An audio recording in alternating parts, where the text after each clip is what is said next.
Hello friends, आज हम बताएंगे नोट 6 प्रो का एमएमसी चेंज कैसे करना है, क्या प्रॉब्लम आती है और स्टेप बाय स्टेप जो भी एमएमसी से लेके फाइल और आईएमआई नंबर तक रिपेयर कैसे करना है, ये पूरा मैं इस वीडियो में बताऊंगा आपको।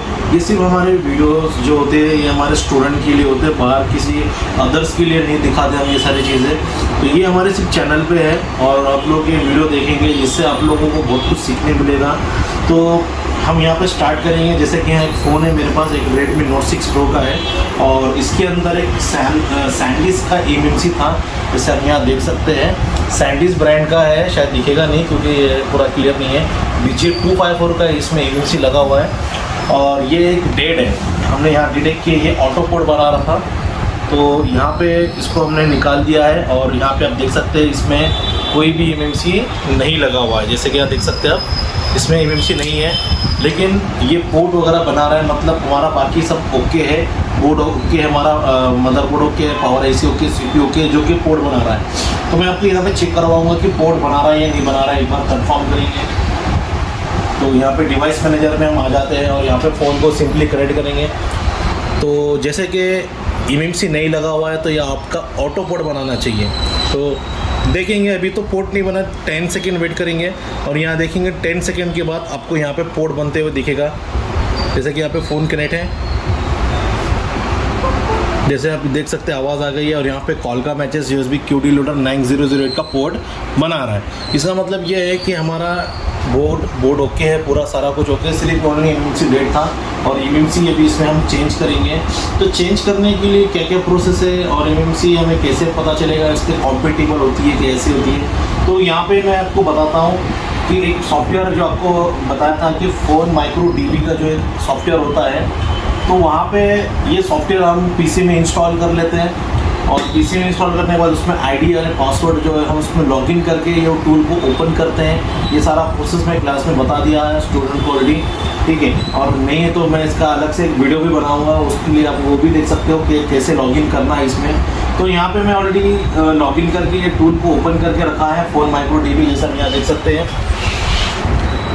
ठीक है। तो यहाँ पे सबसे पहले हमें मॉडल की लिस्ट में जाना पड़ेगा, जो कि हमारा मॉडल है, हमारा Xiaomi का ब्रांड है। तो पहले यहाँ पे Xiaomi के ब्रांड में आ जाते हैं। सबसे पहले हम यहाँ आ गए नीचे और यहाँ पे देख सकते हैं Xiaomi का ब्रांड है, इसको हम डबल क्लिक कर लेते हैं। उसके बाद यहाँ पे MPR बोल के एक लिस्ट आ रही है। जैसे कि M से आता है MI, P से होता है पोको का ब्रांड और R से होता है रेडमी वाला ब्रांड। तो यहाँ पे Redmi Note 6 Pro जो मॉडल है ये R के सीरीज़ में मिलेगा। हम यहाँ पे R की सीरीज़ को ओपन कर लेते हैं। तो यहाँ देख सकते हैं आप कितने सारे मॉडल्स यहाँ पे R की मिलेंगे, जो कि Redmi के जो भी सीरीज़ है यहाँ सारे कुछ मिल जाएंगे। आप कोई भी मॉडल इसमें से आपके हिसाब से जो काम कर रहे हो, चेंज कर रहे हो, उसके हिसाब से आप यहाँ जाके देख सकते हो। फिलहाल तो हमारा यहाँ पे Note 6 Pro का चल रहा है काम, तो हम यहाँ पे Note 6 Pro की लिस्ट में आ जाते हैं। डबल क्लिक कर लेंगे, उसके सामने यहाँ पे आपको दिखेगा लिस्ट, एक लिस्ट आ जाती है जो एमएमसी की ब्रांड की लिस्ट होती है, ठीक है। आप ऊपर देख सकते हैं इंस्टॉल लिख के आ रहा है, ये इंस्टॉल इतने इंस्टॉल्ड है। इसका मतलब ये होता है कि ये कंपनी से लग के इतनी एमएमसी ब्रांड की आती है और सजेस्टेड ये है कि हम ये किसी और के फ़ोन में से भी अगर ये नंबर की आईसी होगी तो हम निकाल के लगा सकते हैं। मतलब कोई ओप्पो, वीवो में या आपके अदर्स कोई भी ब्रांड हो गए, अगर ये नंबर की आईसी उसमें अगर लगी मिलेगी तो आप सजेस्टेड कर सकते हैं, उसमें से ये नंबर की निकाल के लगा सकते हैं। तो यह ध्यान रखना है कि एक भी नंबर हमारा, एक भी इसमें अल्फ़ाबेट या कोई भी नंबर्स होगा, एक भी चेंज नहीं होना चाहिए। Same to same as it is जो यहाँ दिख रहा है, आप पूरा के पूरा सेम टू सेम लगाना पड़ेगा। अगर आप एक भी नंबर मिस करते हैं, चेंज करते हैं, अगर वो गलत से एक छोटा सा भी चेंज हो जाता है तो आपका फ़ोन तो एक तो ऑन नहीं होगा, या अगर ऑन भी हो जाता है तो लोगो पे स्टक हो जाएगा। फिर आपका प्रॉब्लम यही, आप फंस जाते हो कि सर ये हमारा एमएमसी चेंज करने के बाद फ़ोन ऑन क्यों नहीं हो रहा है, या लोगो पे रिस्टार्ट हो रहा है, या फर्स्ट लोगो पे स्टकअप है। तो ये चीज़ें होती है। तो मैं आपको यहाँ सारा पूरा डिटेल्स बता रहा हूँ। अब एक हमारे पास एक एमएमसी है जो कि मेरे पास यहाँ पे बॉक्स में लगा के रखा हुआ है, आप देख सकते हैं। यहाँ पे दिखा दो, एक सैमसंग का एमएमसी है, जैसे कि आप नंबर देख सकते हैं यहाँ पे KMDH6001DA B422। तो ये नंबर यहाँ पे आप देख सकते हैं, यहाँ पे आपको दिखाएगा लिस्ट में KMDH6001DAB422। ये एक MMC है हमारा BG254 का और 64 GB का यहाँ पे स्टोरेज दिखा रहा है। उसके बाद रैम 4 GB का रैम भी है। ये सारा कुछ यहाँ पे इसका इंफॉर्मेशन देता है। LPDDR4X जो कि रैम का वर्जन होता है, जैसे मैं यहाँ पे थोड़ा सा साइड कर लेता हूँ, यहाँ पे आप देख सकते हैं रैम का वर्जन भी बता रहा है। तो ये हमारी MMC हमारे पास एक अवेलेबल है, जो कि ये हमारे पास एक फ़ोन से निकाली हुई है। अब ये MMC हम क्या करेंगे, हम इसको प्रोग्रामिंग करेंगे और फ़ोन में डाल के चालू करेंगे। तो यहाँ पे मैं आपको बताऊँगा कि किस तरह ये MMC को प्रोग्रामिंग करते हैं। एक दो तरीके से आप इजी कर सकते हैं। अगर आपके पास UEFI बॉक्स है तो आपको ये बॉक्स में लगा के सबसे पहले ये MMC का RPM भी क्लीन करना पड़ेगा, क्योंकि ये किसी और फ़ोन से हमने निकाले हैं, कोई सैमसंग के मोबाइल से, कोई लावा, कोई रियलमी या ओप्पो वीवो के फ़ोन से निकाला हुआ है। तो RPM भी वो CPU का इसमें हार्डवेयर की होता है, तो उसके लिए हमें उसको क्लीन करना पड़ता है सबसे पहले। तो ये चीज़ हम सबसे पहले UEFI बॉक्स लगा के ये हम MMC को डिटेक्ट करेंगे, RPM भी क्लीन करेंगे और उसके बाद हम इसके अंदर eMMC चेंज फाइल डालेंगे। ठीक है, तो मैं यहाँ पे एक चीज़ बताऊँगा, ये इसके अंदर मैं फाइल जो डालने वाला हूँ वो USB के थ्रू से डालने वाला हूँ। ठीक है, ना UEFI से डालूँगा, सीधा हम USB से फ्लैशिंग करेंगे और सबसे पहले यहाँ MMC हम चेक करेंगे। तो UEFI का टूल ऑलरेडी मैं ओपन करके रखा हूँ और यहाँ पे एक MMC मैं इसमें नोटपैड पॉइंट के हिसाब से लगा देता हूँ। ठीक है, यहाँ पे मैं MMC लगा दिया इस अडेप्टर में और एक बार मैं यहाँ पे आइडेंटिफाई कर लेता हूँ।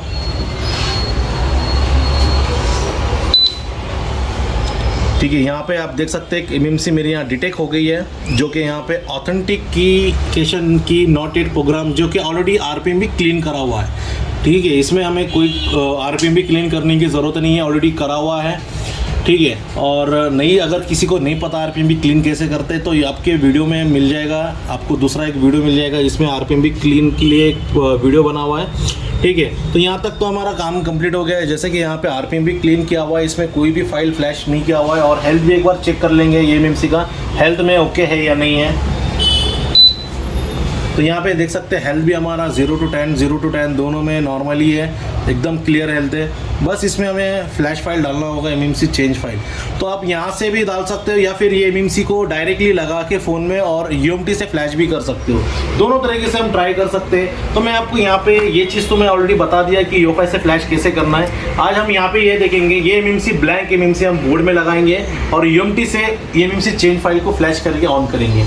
तो यहाँ पे तो मैं आपको बता दिया कि फैक्ट्री इमेज में जाना है।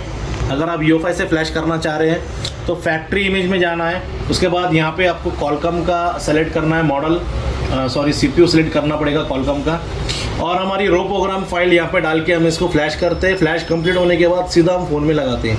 तो आज हम ये नहीं करेंगे, आज हम डायरेक्टली ये MMC ब्लैक MMC बोर्ड में लगाएंगे और उसके बाद UMT से हम फ्लैश करेंगे।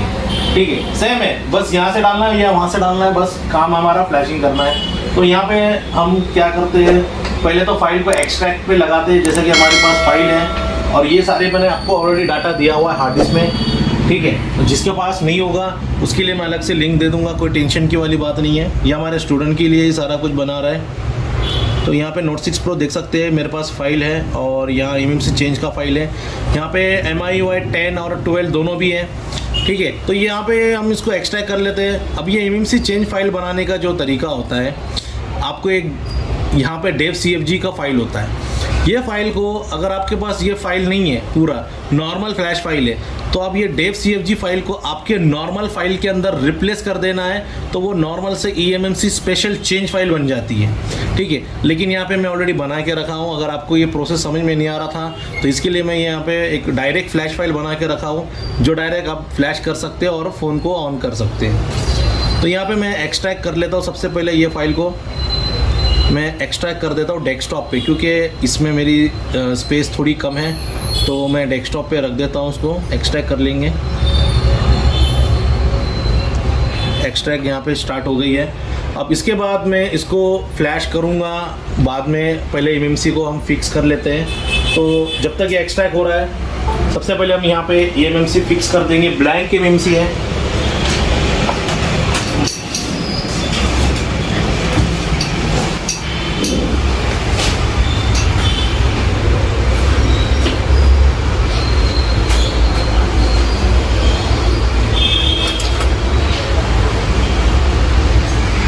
पहले ये एमएमसी को बोर्ड को क्लीन कर लेते हैं अच्छे से। ठीक से क्लीन करेंगे तो ठीक से बॉल हमारे पैड लग जाएंगे।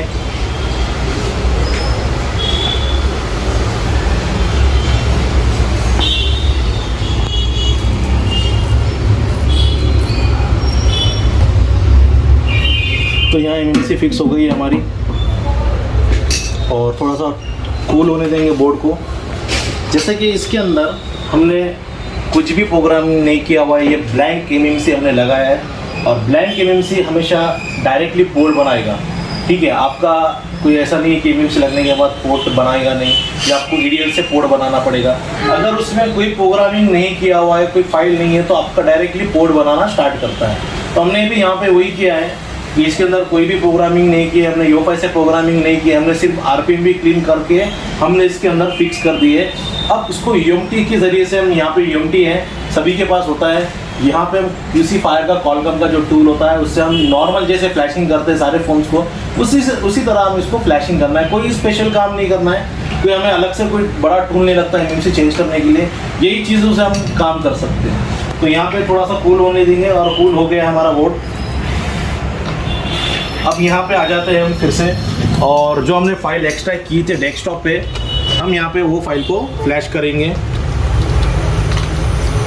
तो सबसे पहले हमने यूएमटी यहाँ पे कनेक्ट कर लिया है, और यूएमटी के बाद हमने कनेक्ट करने के बाद इसका क्यूसी फायर का टूल ओपन कर लेते हैं। यहाँ पे देख सकते हैं क्यूसी फायर का टूल ओपन किया हुआ है। फ्लैशर में आ जाते हैं। उसके बाद यहाँ पे हमको प्रोग्राम एंड पैच फाइल को हमें सिलेक्ट करना पड़ेगा। तो यहाँ पे 3 डॉट्स में जाएंगे, और उसके बाद डेस्कटॉप पे हमने सेव किया हुआ फाइल, और डेस्कटॉप पे हमेशा फाइल फ्लैश रख के ही फ्लैश किया करो, क्योंकि बेटर वर्क वही होता है। क्योंकि बहुत सारे एरर्स वगैरह आते हैं, तो ये प्रॉब्लम फेस नहीं होगा आपको। तो यहाँ पे हमने फाइल को सिलेक्ट कर लिया, रो प्रोग्राम को सिलेक्ट कर लिए, पैच 0 को भी सिलेक्ट कर लेंगे, और यहाँ पे फ्लैश पे स्टार्ट कर लेंगे। अब यहाँ पे हम बोर्ड पे हम फिक्स करते हैं, बोर्ड यहाँ पे लगाते हैं, और उसको फ्लैशिंग करेंगे, फ़ोन को कनेक्ट करेंगे। ठीक है, तो ईडीएल पॉइंट हमें कनेक्ट करने की ज़रूरत नहीं है, क्योंकि इसके अंदर इमेज से हमने ब्लैंक लगा हुआ है, कोई फाइल प्रोग्रामिंग नहीं किया हुआ है। तो इसको हम डायरेक्टली ये पोर्ट बनाएगा। अगर प्रोग्रामिंग किया हुआ होता और ये डायरेक्टली पोर्ट नहीं बनाता, तो यहाँ पे गूगल पे जाके इसका नोटसिक प्रोग्राम ईडीएल पॉइंट हम चेक कर सकते हैं, और वहाँ से आप वो टेस्ट पॉइंट को शॉर्ट करके कनेक्ट कर सकते हैं। तो सिंपली हम यहाँ पे कोई शॉर्ट नहीं कर रहे केबल, हम सीधा हम यहाँ पे फ़ोन को कनेक्ट कर ले रहे हैं। उसके बाद 10 सेकेंड वेट करेंगे, उसके बाद यहाँ पे फ्लैशिंग स्टार्ट हो जाएगा। तो मैंने यहाँ पे फ़ोन तो कनेक्ट कर लिया है, वेट करेंगे 10 सेकेंड, ऑटो पोर्ट बनाएगा। जैसे आप देख सकते हैं यहाँ पे पोर्ट बनाना स्टार्ट हो गया है, फ़ोन यहाँ पे डिटेक्ट कर लिया है, और यहाँ पे सीपीयू की सबसे पहले इन्फॉर्मेशन यहाँ पे लेता है, उसके बाद ईएमएमसी की इन्फॉर्मेशन लेगा, उसके बाद ही यहाँ पे फ्लैशिंग स्टार्ट होता है। ये यहाँ पे 3 स्टेप होते हैं, हमेशा 3 स्टेप होते हैं ईएमएमसी के अंदर। जब भी हम यहाँ डिटेक्ट करते हैं यूएमटी के अंदर, सबसे पहले सीपीयू का इन्फॉर्मेशन लेता है, उसके बाद ईएमएमसी का इन्फॉर्मेशन लेता है कि ईएमएमसी ठीक से लगा है या नहीं लगा है, उसके बाद ही वो हमारा फ्लैशिंग स्टार्ट हो गया। जैसे अब यहाँ देख सकते हैं फ्लैशिंग स्टार्ट हो गया, सिस्टम की फाइल यहाँ पे फ्लैश हो रही है। तो इसी तरीके से हमारा ये पूरा प्रोसीजर होता है एमएमसी चेंज फाइल का। तो यहाँ पे मैंने आपको बता दिया एमएमसी चेंज फाइल आपके पास डाटा दिया हुआ है। अगर नहीं है तो मैं लिंक अलग से दे दूंगा जिस स्टूडेंट के पास नहीं है, और नहीं भी अगर आपके पास लिंक है तो आप खुद भी बना सकते हो। डेव सीएफजी फाइल को सिर्फ सिंपली क्या करना है, नॉर्मल फ्लैश फाइल के अंदर उसको रिप्लेस करना है। नॉर्मल फाइल से वो हमारी स्पेशल फाइल बन जाती है एमएमसी चेंज। बस एक ही फाइल का कमाल है इसके अंदर, dev CFG, DEVCFG, device configuration file बोलते हैं जिसको। यही हमारा सीपीयू क्या करता है, ये फाइल हमारा सीपीयू को बाईपास करके फ़ोन को ऑन करता है। अगर वो फाइल नहीं डालेंगे आप, तो आपका नॉर्मल फाइल से फ्लैश करने के बाद आपका फ़ोन लोगो पे स्टक रहेगा, जिसकी वजह से आप ऑन नहीं करते, पूरे तरीके से ऑन नहीं होता है, लोगो पे स्टक होता है। सिंपली एक छोटा सा फाइल डालने से आपका फ़ोन ऑन हो जाता है। तो यही फाइल हमने स्पेशली बना के रखा हुआ है, पूरा एक रूम बना के रखा हुआ है, सिर्फ आपको फ्लैश करना है। कोई एमएमसी डेव सीएफजी फाइल डालने की ज़रूरत नहीं है। तो आप दोनों वे से कर सकते हो, ठीक है। तो यहाँ पे वेट करेंगे, कुछ 4-5 मिनट्स का टाइम लेता है फ्लैशिंग में। अभी सिस्टम का फाइल राइट हो रहा है 94% पे, वो भी फ्लैश हो गया, डन। उसके बाद वेंडर का फाइल चल रहा है, इसके बाद कस्ट फाइल और हमारे अलग यूज़र डाटा फाइल, इतने सारे फाइल राइट होने के बाद ही हमारा ये फ़ोन ऑन हो जाएगा। तो वेट करते हैं। अभी यहाँ पे फ़ोन ऑन होने के बाद हम इसको ऑन करेंगे, उसके बाद हम IMEI भी बताएंगे किस तरह इसका सिक्योरिटी राइट करते हैं, किस तरह इसका डायग्नोस्टिक पोर्ट इनेबल करना है सबसे पहले, और वेट करेंगे थोड़ा सा। विंडर का फाइल राइट हो गया और यहाँ पे कस्ट का फाइल राइट हो रहा है।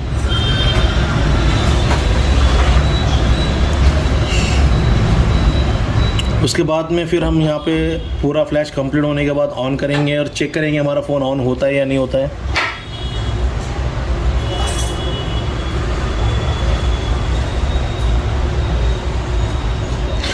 तो जैसे कि यहाँ पे फ्लैशिंग कंप्लीट हो गया और ऑपरेशन डन यहाँ पे दिखा रहा है आपको, जैसे कि देख सकते हैं आप ऑपरेशन डन।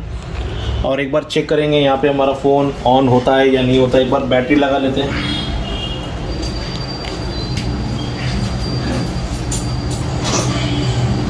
देखेंगे चार्जिंग, अभी बैटरी शायद डाउन होता है तो आप देख सकते हैं MI का लोगो यहाँ पे आ गया है। ठीक है, हमने इसमें चेंज फाइल डाल दी है, MFSIN चेंज की है और यहाँ पे लोगो आ गया है। देखेंगे इसके बाद क्या प्रोसेस बताती है, बैटरी चार्ज है नहीं है। अगर ऑन हो जाएगा पूरा तो उसके बाद मैं सिक्योरिटी बताऊँगा किस तरह राइट करना है, वो भी हम देखेंगे।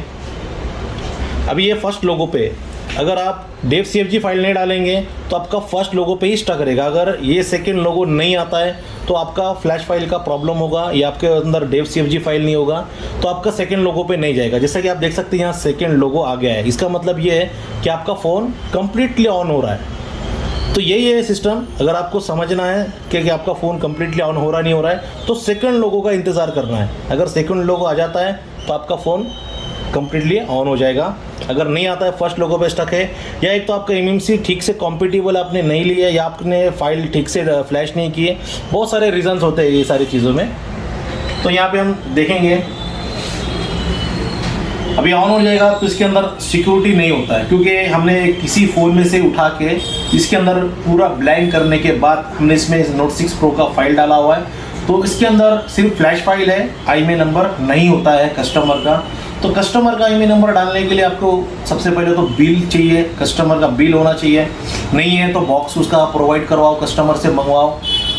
या अगर नहीं होने के बाद तो आपको यहाँ पे शील्ड पे भी एक सिंगल IMEI नंबर दिखता है उस कंडीशन में। यहाँ पे शील्ड तो नहीं है मेरे पास, लेकिन अब जब भी आपके पास आता है तो शील्ड पे आप देख सकते हैं एक सिंगल IMEI नंबर होता है। आप वो सिंगल IMEI को दो ड्यूल कर सकते हैं, एक सॉफ्टवेयर के ज़रिए से भी कर सकते हैं, या एक मैं ट्रिक भी बताऊंगा उस पर भी आप सिंगल IMEI को ड्यूल IMEI कैसे करना है तो वो हम यहाँ पे टूल के ज़रिए से बताएंगे और ऐसे भी बताएंगे।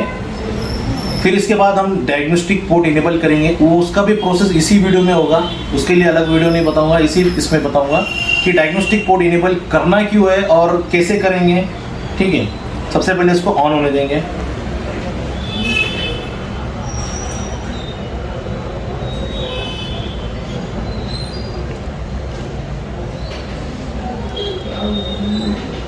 तो फर्स्ट टाइम तो ऑन हो रहा है, इसका मतलब क्या होता है, थोड़ा सा टाइम लेता है। अगर आप जब भी कोई फ़ोन को फ्लैश करते हो या MMC चेंज करते हो तो वो फर्स्ट टाइम जब स्टार्टअप होता है तो वो टाइमिंग लेता है, क्योंकि उसके अंदर जब भी हम फ्लैश करते हैं तो ऑप्टिमाइजिंग होती है अंदर से, इंटरनली जो एप्लीकेशंस होते हैं उसको टाइमिंग लगता है फर्स्ट टाइम बूटअप होने में। जब आप सेकेंड टाइम बूटअप करोगे तो उसमें कोई टाइम नहीं लगेगा, वो आपका फटाक से मतलब एक 5 सेकेंड या 10 सेकेंड में आपका फ़ोन ऑन हो जाता है, क्योंकि उसको सेकेंड टाइम ऑप्टिमाइज़ करने की ज़रूरत नहीं होती। ये फर्स्ट टाइम ऑप्टिमाइजिंग होता है, इसके लिए टाइमिंग लगता है। आप वेट करेंगे, नहीं तो आप बोलेंगे कि सर इतना टाइम लग रहा है, फ़ोन में प्रॉब्लम तो नहीं है या फाइल हमारा ठीक से तो नहीं है। कभी कभी 10 मिनट्स भी लगता है, 5 मिनट्स भी लगता है, 2 मिनट्स भी लगता है, आधा घंटा भी लग सकता है। जब तक आपको वेट करना है, सेकेंड लोगों के बाद आपका फ़ोन वेलकम स्क्रीन पे आ जाएगा। वेलकम स्क्रीन पे आ गया, MI या 12 वर्जन देख सकते हैं। हम यहाँ पे एक बार पूरा सेटअप कर लेंगे, फ़ोन को नेक्स्ट कर लेंगे।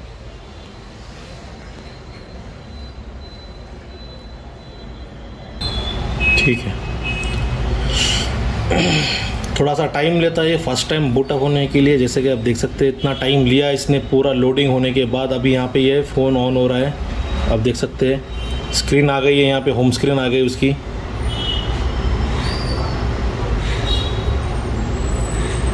देख सकते हैं आप। एक बार यहाँ पे IMEI नंबर चेक कर लेते हैं इसमें है या नहीं है।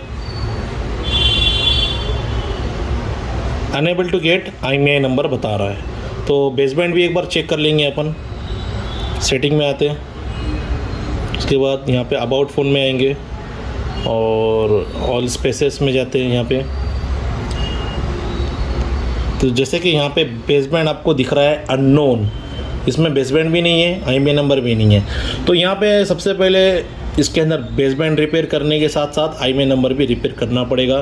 तो इसके लिए QCN फाइल जो हमारी होती है ये बहुत आपके पास होना बहुत ज़रूरी है। अगर ये फाइल नहीं होगी तो आप ना बेसबैंड रिपेयर कर सकते हो ना IMEI नंबर रिपेयर कर सकते हो। तो ये सारा हम हार्ड डिस्क में ऑलरेडी आपको डाटा में दिया हुआ फाइल है, वही फाइल हम इसमें राइट करेंगे QCN फाइल, और हम इसको IMEI नंबर राइट करने के बाद पूरा ऑन करके दिखाएंगे। तो IMEI नंबर राइट करने के लिए आपको इसका डायग्नोस्टिक पोर्ट इनेबल करना पड़ता है। तो जैसे कि डायग्नोस्टिक का जो कोड होते हैं वो कोड हम इसमें डाल के देखते हैं, 71**# 717#. तो ये डायग्नोस्टिक वाले कोड होते हैं, लेकिन यहाँ पे देखो ओपन डायग फेल्ड लिख के आ रहा है, मतलब ये कोड इसमें वर्क नहीं कर रहा है। तो ये कोड वाले के इसमें काम नहीं करेंगे।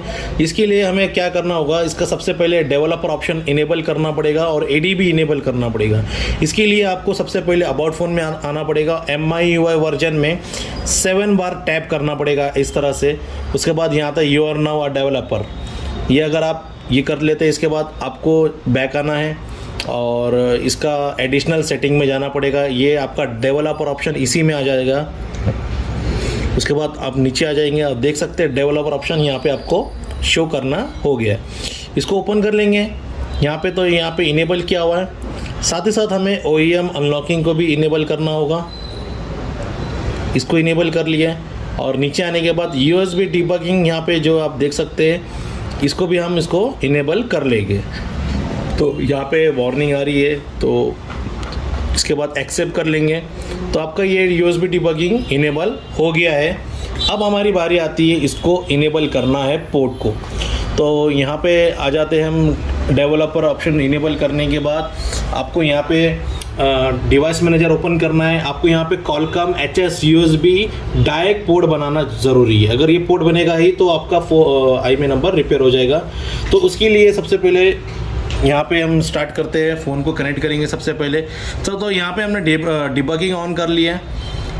उसके बाद हम यहाँ पे फ़ोन को कनेक्ट कर लेते हैं। जैसे फ़ोन को कनेक्ट कर लेते हैं, यहाँ पे आपको 3 ऑप्शन आते हैं, no data transfer, file transfer और ट्रांसफ़र फ़ोटो PTP बोल के इस तरह ऑप्शन आते हैं।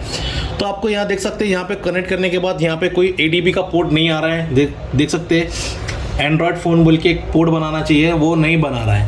तो उसके लिए करना क्या है, आपको फाइल ट्रांसफ़र पे क्लिक करना है। उसके बाद आप देख सकते हैं यहाँ पे एंड्रॉयड फ़ोन बोल के ADB वाला पोर्ट बना लिया।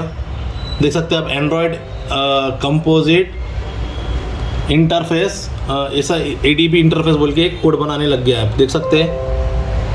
ठीक है, तो यहाँ तक हमारा काम करना है, यहाँ तक हमारा ये काम हो गया।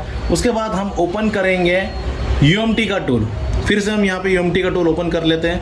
उसके बाद हमें आना है Xiaomi स्पेशल में, ये टैब को यहाँ पे आ जाएंगे। फ़ोन को डिसकनेक्ट करना नहीं है, फ़ोन को कनेक्ट ही रखना है। उसके बाद आप देख सकते हैं ऑप्शन यहाँ पे इनेबल डायग ADB, मतलब ADB से ही काम करने वाला पोर्ट है ये जो इनेबल कर रहा है। ठीक है, एक बार फिर से हम चेक करते हैं। यहाँ पे ADB हमारा पोर्ट बना के रखा हुआ है और यहाँ पे हम सिंपली क्या करते हैं, इनेबल डायग पे क्लिक कर लेते हैं। ठीक है, जैसे मैंने यहाँ पे इनेबल डायग पे क्लिक कर लिया, उसके बाद मेरे फ़ोन पे एक पॉपअप आएगा कि आपको यहाँ पे अलाउ करना है या नहीं करना है, ये परमिशन है। यहाँ पे हम ओके कर लेते हैं। जैसे ये परमिशन हम देते हैं, फिर से आपको यहाँ आना है और डायरेक्ट इनेबल पे क्लिक कर लेना है। उसके बाद देखते हैं यहाँ पे तो नॉट फाउंड हुआ था, अब यहाँ पे फाउंड हो जाएगा, फाउंड आ जाएगा। देखो आप देख सकते हो फाउंड लिख के आ गया। Note 6 Pro का पूरा यहाँ पे इंफॉर्मेशन आ गया और यहाँ पे आप देख सकते हो पोर्ट यहाँ पे बना दिया है, Qualcomm HS Android DAC 901D COM7, ये पोर्ट बन गया। इसका मतलब अब यहाँ पे हमारा काम यहाँ तक ही था पोर्ट बनाने का। अब इसके बाद काम शुरू होता है हमारा QCN फाइल डाल के सिक्योरिटी रिपेयर करना। तो ये भी काम हम यहाँ से ही करेंगे, UMT से ही करेंगे। तो उसके लिए आना पड़ेगा आपको रीड एंड टूल्स में। रीड एंड टूल्स का जो ऑप्शन होता है UMT के अंदर, इसमें आना होगा। उसके बाद आपको जाना है रिस्टोर QCN। क्योंकि हमें क्यूसीएन फाइल डालना है तो रिस्टोर क्यूसीएन पे जाना है। यहाँ से हम क्यूसीएन फाइल को सिलेक्ट कर लेते हैं और हमारी जहाँ पे भी क्यूसीएन फाइल रखी होगी जो टेस्टेड वाली है, जो कि मैं ऑलरेडी आपको डाटा दिया हुआ है ये सारा चीज़, तो ये सारा चीज़ मैं ऑलरेडी दे दिया। और यहाँ पे क्यूसीएन फाइल को हम जाके सिलेक्ट करेंगे, उसके फोल्डर में आपको मिल जाएगा Redmi Note 6 Pro का फोल्डर है। और यहाँ पे देख सकते हैं टेस्टेड क्यूसीएन, इसको हम यहाँ पे डबल क्लिक करके यहाँ पे हम सिलेक्ट कर लेते हैं। उसके बाद में यहाँ पे पूछ रहा है आपने यहाँ पे पोर्ट बनाया है नहीं बनाया है। कॉलकॉम का जो हमारा डायग्नोस्टिक पोर्ट है यहाँ पे ओके है, तो इसको ओके कर लेंगे। जैसे यहाँ पे ओके होने के बाद आपको यहाँ पे बोलेगा कि IMEI नंबर को यहाँ पे डालो। तो आप देख सकते हैं सिंक्रोनाइजिंग डाटा डन हो गया। If phone does not reboot restart it manually. अभी यहाँ पे फ़ोन तो रिबूट हुआ नहीं है, लेकिन यहाँ पे काम तो हो गया है, तो इसको हमें मैन्युअली रिबूट करना पड़ेगा। उसके बाद यहाँ पे आपको IMEI नंबर देखने में मिलेगा। तो यहाँ पे सबसे पहले हम इसको रिबूट कर लेते हैं, या फिर एक बार इसमें पावर की नहीं है तो एक बार बैटरी निकाल के लगा लेता हूँ, फिर इसको मैं यहाँ पे ऑन कर लेता हूँ।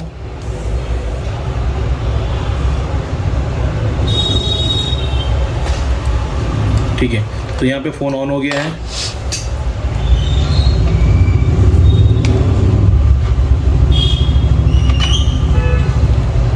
चार्जिंग लगा के रख लेंगे। तो अभी यहाँ पे सेकेंड टाइम देखो फ़ोन तुरंत ऑन हो जाएगा। जैसा फर्स्ट टाइम में टाइम लगा था उतना टाइम क्यों नहीं लगता है, क्योंकि पहले टाइम पे ऑप्टिमाइजिंग होता है, जो एप्लीकेशंस होते हैं बूटअप होता है, उसको टाइम लगता है ऑन होने में। अभी सेकेंड टाइम में ये जल्दी फटाफट ऑन हो गया। यहाँ पे इसको अनलॉक कर लेंगे और एक बार हम इसके IMEI नंबर चेक करेंगे, इसके अंदर IMEI नंबर आता है या नहीं आता है।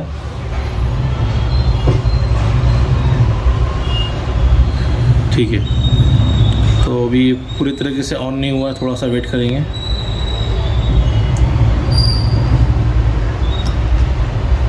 ठीक है, यहाँ पे आ गए फंक्शंस इसके।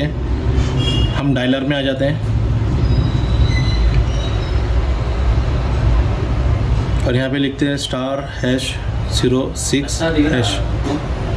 तो आप देख सकते हैं यहाँ पे सिक्योरिटी हमारे यहाँ पे दोनों भी आ गई है। लास्ट में मैंने आपको बताया था, एक में 32 था और नीचे सेकंड में हमने 41 डाले। आप देख सकते हैं वही IMEI नंबर इसी में आ गया है। किस तरह से इसको सिक्योरिटी राइट करना है, तो अगर आपका IMEI नंबर आ गया तो बेसबैंड भी आपका आ जाता है। एक बार बेसबैंड भी मैं आपको दिखा देता हूँ। जब तक बेसबैंड नहीं आएगा जब तक IMEI नंबर भी शो नहीं करता है आपका। तो फिर भी मैं आपको यहाँ पे अंदर जाके बता देता हूँ। यहाँ पे देख सकते हैं बेसबैंड वर्जन भी आपका यहाँ पे शो करना स्टार्ट हो गया है। तो ये आपका पूरा प्रोसेस है। वीडियो में आपको पूरा स्टेप बाय स्टेप बताया MMC चेंज कैसे करना है और IMEI नंबर भी रिपेयर कैसे करना है। तो ये पूरा फाइल स्टार्टिंग से लेके MMC चेंज तक का पूरा मैंने आपको वीडियो में बताया है। तो आप इस वीडियो को पूरा फॉलो करके आपके पास फ़ोन आएंगे तो उस तरह से आप उसको रिपेयर कर सकते हैं। तो ओके फ्रेंड्स, थैंक यू।